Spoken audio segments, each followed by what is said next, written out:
Get out already! Yeah, give us this house already. I can't believe this is happening in my own house. But if you really want this house, I'll give it to you. Just you wait and see. My name is Kathy Smith. I just turned 60 this year. I got divorced when I was young. My ex-husband was a heavy drinker and he used to verbally and physically abuse me. When he started to raise his hand against our children, I served him with divorce papers. After that, I single-handedly put our 2 children through college. Now I continue to work in flower arrangements, a job I've always enjoyed. Also, I've started online lessons a few years ago and have been enjoying the new interactions. My eldest son, Max, who has always lived at home, married a woman 2 years older than him. I thought that they would move out, but they asked to live with me. Since there was no particular reason to refuse, I agreed to live together, the 3 of us. My eldest son's wife, Anna, was quiet and not good at housework. She started learning it from me, and I thought she was a good girl. But now her initial image is gone and her true nature is fully exposed. In front of me, she talks bad and has a foul attitude, but in front of my son, she acts like a quiet and good wife. The housework she learned, she only does laundry for her clothes, the rest is left undone. This is supposed to be the house where I've lived for many years, but somehow I'm treated like an intruder. Yet I am somehow managing to live with these 2 who show no signs of leaving. But little did I know that day would greatly change my life. That day, after finishing my online lesson and taking a break, the house was filled with Max's yelling. "Hey, old hag, we're out of shampoo. I can't wash my hair." Despite being in the bathroom, his yelling reached all the way up to my room on the 2nd floor. He is like this every day, so I'm used to being yelled at by him. Not being very quick myself, I went to get the refill shampoo as quickly as I could. "Here, this, I'm sorry I didn't notice." "Too slow. It took too long after I called. Make sure to check time." "I'll be careful next time." Without saying anything, he snatched the refill shampoo from me, and at that moment I accidentally cut my palm a little deeper with the refill bag. Complaining here would just add fuel to the fire.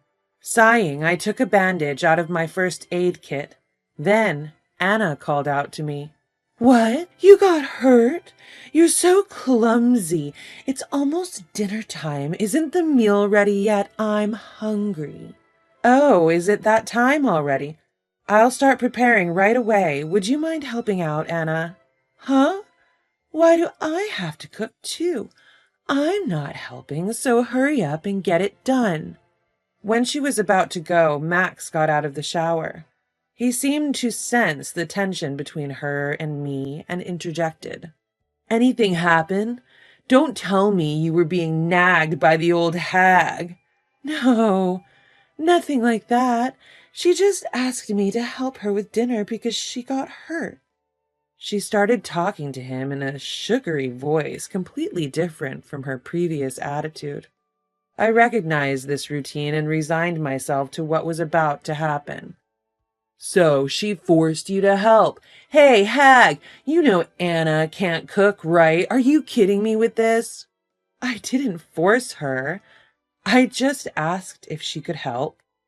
When she declined, I was going to do it myself." As I was explaining myself, she quickly wrapped her arm around his and began to argue. "She told me she can't cook because she got hurt. Her hand. And the reason dinner was late was because she was sleeping, not working." "What? Why would you say such a thing? Sure, I hurt my hand, but I never said I can't cook. And I was actually working just before." "Enough. Whether you said it or not doesn't matter now. The fact that you tried to make Anna cook is true. It's your fault, hag." With that, he stormed off to the living room, his back to me. At that moment, she stuck out her tongue in satisfaction as if it was a victory, and then followed him to the living room. He always took her side and never showed any interest in me. And Anna was becoming a real headache. If only he could see her true colors, our lives would be so much different. There were a few times when it seemed like he might catch on, but she was good at hiding her true self and was quite clever with words, which made her a formidable opponent.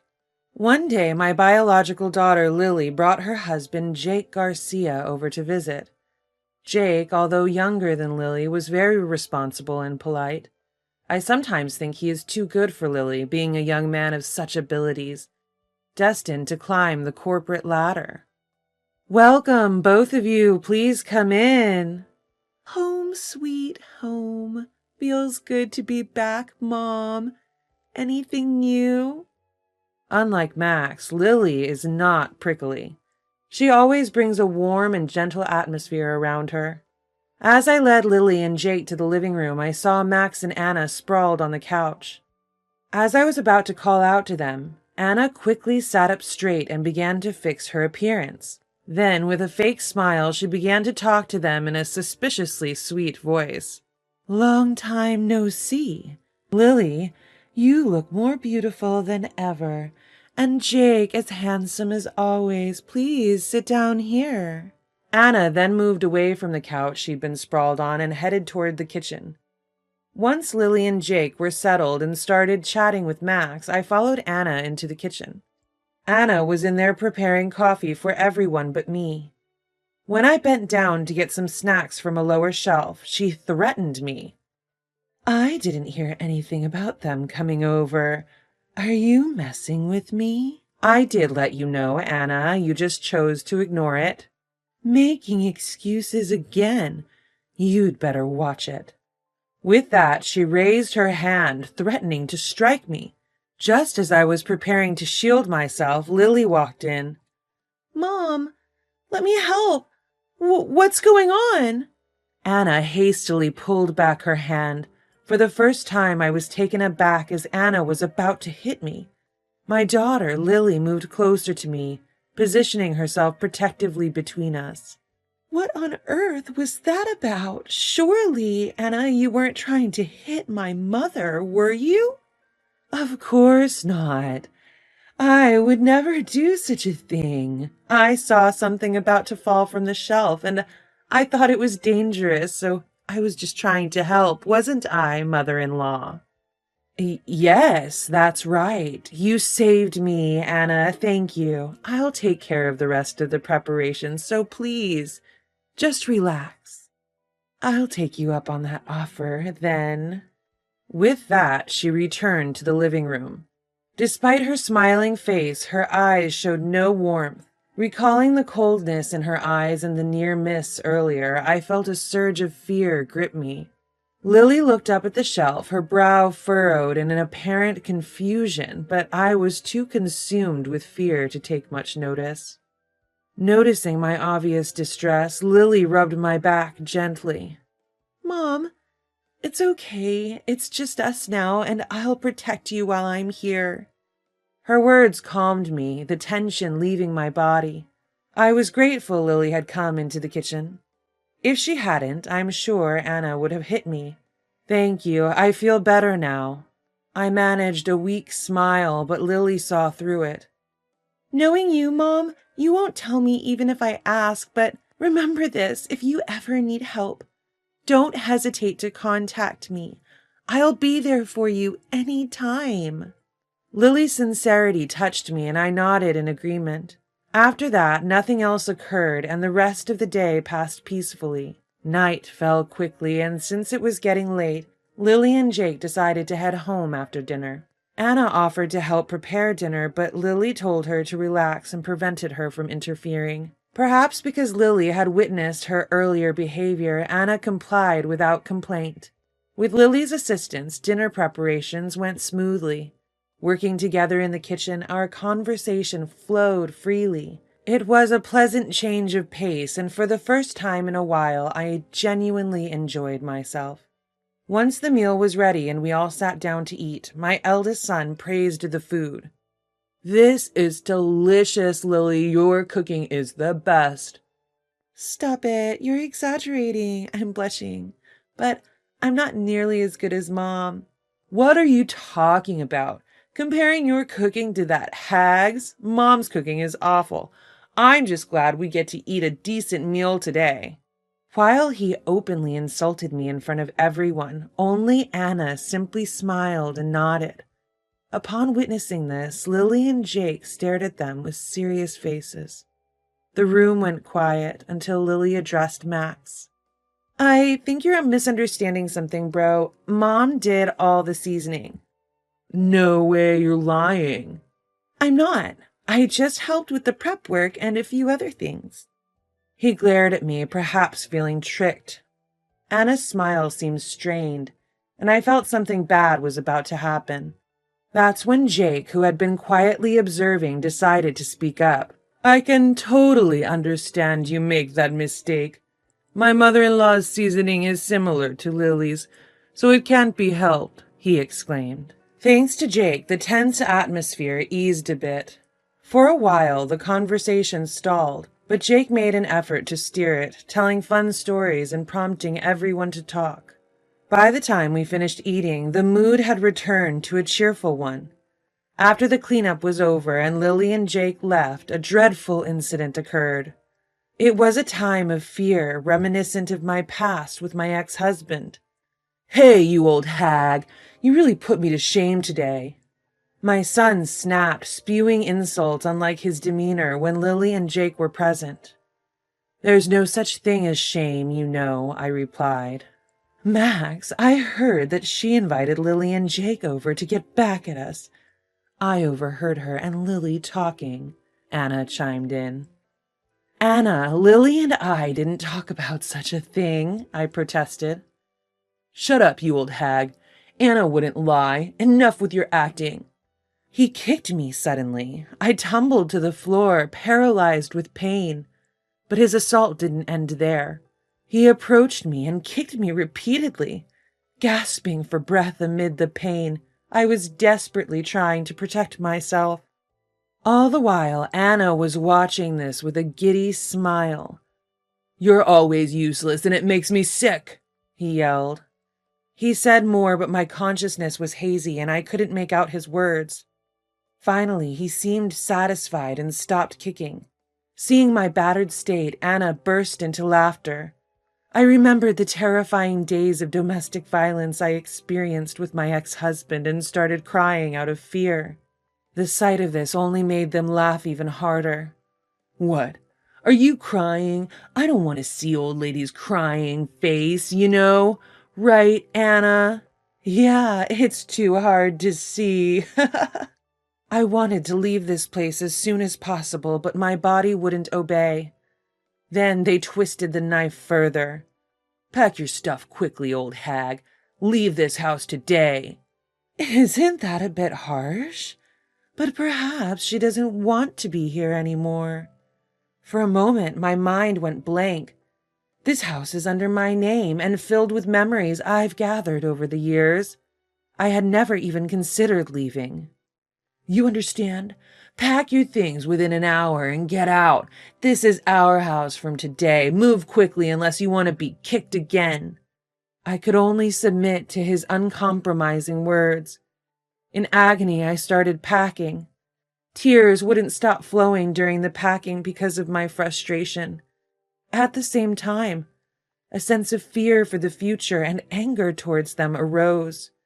For the first time, I felt a strong resentment towards them and swore to fight back. Once I finished packing, they kicked me out without much conversation. As I was wondering what to do, the thought of my daughter Lily came to mind. I hailed a cab and, clutching at straws, headed towards Lily's home. When I arrived at her house, there were lights on, and I rang the doorbell. Through the intercom, I heard her voice. When she realized it was me, she quickly opened the door. She looked very surprised, but that was only natural. Until a moment ago, her mother was unharmed, but now she's got some bruises, carrying a heavy load, so it's no wonder she's surprised. She called Jake and asked him to carry my baggage, supported my body, and led me into the house. She helped me take off my jacket and let me lay on the couch. In my less than ideal condition, she checked the extent of my injuries. Jake brought a blanket to ensure I wouldn't catch a cold and gently laid it on me. Once she finished assessing my injuries, seeing the discoloration on my skin and a large bruise on my head, she suggested taking me to the hospital just to be safe. I declined, saying it was already late and I didn't want to be a bother, but they convinced me to go. Upon reaching the hospital, the examination results revealed that I had multiple fractures. Fortunately, there were no issues with my head, but they suggested that I should be admitted for a few days for observation. I was discharged 3 days later and returned to Lily and Jake's home. I'm really sorry, both of you. I don't know how to apologize for causing you so much trouble. Don't worry about it. We're just glad it wasn't life-threatening. After we're settled in, can we ask what happened? To be honest, I didn't want to tell her. But given the severe injuries, I figured she wouldn't be satisfied with half-truths. So I disclosed everything, including the verbal abuse and terrible treatment from Max and Anna since we started living together. She listened silently until the end. Her husband was also listening from a distance. After I finished my story, I made a request to the two of them. I hate to ask, but could I stay here for just a few days? I'll find an apartment that I can move into right away, so it's just until then, I begged them tearfully. To my surprise, their response was unexpected. Mother-in-law, please don't make that face. While you were in the hospital, Anna and I discussed this. Discussed what? We thought we should live together. What? Are you sure? Yes, let's live together. Never in my wildest dreams did I think they would suggest living together. Overwhelmed with joy, I broke down crying. Thank you, I said, repeatedly. They comforted me until I stopped crying. Afterward, we decided to live together, the three of us, and Lily and Jake made a proposal. It was to give Max and Anna a taste of their own medicine for all the terrible things they had done. But is it okay to do something like that to your own brother? Lily, you won't regret it? I can't forgive those two. I believe they must not be forgiven. Seeing that she had no hesitation, I agreed to the proposal. They asked me to leave the details to them, and I decided to let them handle everything. Around the time the month changed, I received a call from Max. Hey, we had no idea there was still a mortgage on the house. And what's this? We got a summons to court? What's going on? I never said there was no mortgage. It's your house now. You should be the one to pay. You gotta be kidding. We can't afford to pay that much. It's your house you built. You should pay till the end. I refuse. You understand the consequences of your actions, right? It was you who kicked me out, so it's not my business, I said. Huh? You'll pay for this. After he spat out his parting shot, abruptly hung up the phone. Once the call ended, I realized my body was trembling in fear. But believing Lily and Jake were on my side, I reassured myself and managed to calm down. When I later told Lily and Jake about the call, they seemed to have expected it. Mom, just ignore his calls from now on. Upon her advice, I obediently followed. Since then, I've been receiving calls almost every day from Max and Anna. Obeying her advice, I continued to ignore the relentless calls. One day, they showed up at his place. I was giving an online lesson at the time and was not privy to the initial conversation. After my lesson, I headed to the living room and heard familiar voices. Peeking quietly, I saw Max and Anna begging Lily and Jake. Please, just lend us a little bit of money. I'm begging you too, Lily responded. How have you been handling your finances up until now? Weren't you contributing even a bit to your household? Well, we were paying our cell phone bills and insurance, but we never gave any money to my mother. Lily and Jake looked stunned and let out a sigh.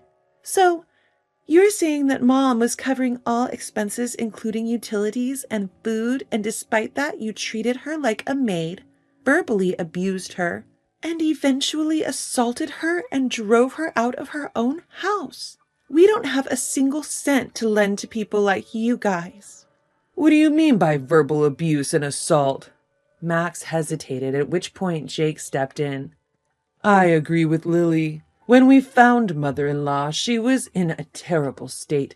She even had to be hospitalized. That's clearly a crime. That's why you should leave for today. Hold on. At least tell us where she is now. We have no reason to tell you, and we plan on taking this matter to court. We'll ask for punitive damages for the pain you've caused our mother, so be prepared. You think you can say whatever you want because we're begging. You're joking. Max stood up suddenly, filled with anger, and lunged at Lily. I was about to step in and open the living room door, but Jake got in between Lily and Max. Max was effortlessly restrained by Jake and could no longer move. Feeling threatened by Max's loud and aggressive behavior, Lily called the police. Shortly after, the police arrived and took Max and Anna away. Once they were gone, I rushed over to Lily and held her close. I'm glad you're okay. Really glad you didn't get hurt. Jake, thank you for protecting Lily. They both simply smiled in response and treated me kindly to put me at ease. Later, the evidence gathered by a detective and the lawyer Lily and Jake hired ensured we would receive a substantial amount of punitive damages from Max and Anna. We found out then that they had each been having affairs and were in a messy situation. Now, not only did they have financial issues, but they also had marital problems to face. Freed from my abusive son and his wife, I regained my freedom and started to recover, venturing outside again with a sense of peace. Even so, I've received some contact from Max. However, this would be considered breaking the court-ordered no-contact rule between us. Every time this happened, I contacted my lawyer and had him handle it strictly. Later, I bumped into our old next-door neighbor at the supermarket. He told me that Max and Anna were constantly arguing about money and infidelity.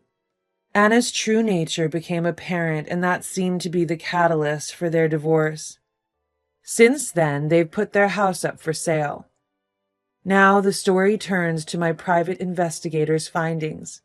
Max, with his involvement in police matters, lawsuits, and now his divorce, seems to have become the talk of his office. Max, who had a big ego, quit his job immediately. Dumped by his affair partner, he now works part-time. Homeless, he seems to spend his nights in various parks and abandoned buildings. As for Anna, she had been staying at the home of the man she was having an affair with, but it seems she has recently been dumped. She's now seeking work and live-in jobs, trying to rebuild her life from scratch. Her beloved hobbies such as nail art and other fashionable activities have been forbidden, and she seems to be living a humble life now. As for me, I bought back our old house that had been put up for sale, and after some renovations, I now live there with my daughter, Lily, and her husband, Jack. Since Lily has qualifications in aromatherapy and massage, we decided to open a small shop on the spare land we had when we renovated the house. We've been managing well, not just through online lessons, but also with physical lessons in the shop, selling items and running a reservation-based aromatherapy massage service. It's a joy being able to do what we love, and even though we renovated it, being able to return to our own home brings happiness every day. Thanks to them who offered to take care of all complex issues like private investigators and lawyers, which is really hard for me to handle, and have been able to achieve our current lifestyle. I get along well with Lily and Jake, and recently received the delightful news that Lily is pregnant. I can't wait to hold my grandchild in my arms. Looking forward, my life will only become more joyful, and I consider myself very fortunate. I cannot thank them enough. I am truly grateful.